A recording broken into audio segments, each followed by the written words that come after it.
په مشکات شریف کې چې کوم دی هغه حدیث چې کوم دی موجود دی. نبی علیہ الصلوۃ والسلام فرمای لم ترى للمتحابین مثل النکاح.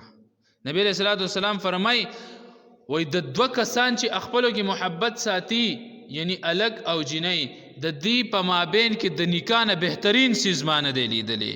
خو ته نن سبا په معاشره کې راپاس او د خپل پسند چې کم دی هغه اظهار وکړو په پیله په کور کې درنه کمیز پرتوګو باسي.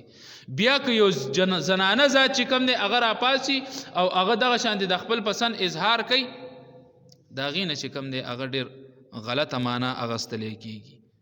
هغه ته چې کم دی هغه ډیر غلط رنگ ورکړي کیږي. الک او جنې چې کم دی هغه د خپل د پسند چې کم دی هغه اظهار وکي نو معاشره هغه باندې ډیر غلط چې کم دی هغه الزام لګي. ډیر غلط چې کم دی هغه ته ذهنیت چې کم دی هغه جوړي چې یاره دا دغه شان دی فحاشه شو دا داسې شو دا داسې شو دا داسې شو. عزیزانو دا یاد ساتئ چې کله هم الک او جنې چې کم دی هغه بالغ شو د خوراک او د سکاک نه پس چې کم دی دی به د جنسی تسکین طرف ته چې کم دی هغه به مایل کیږي.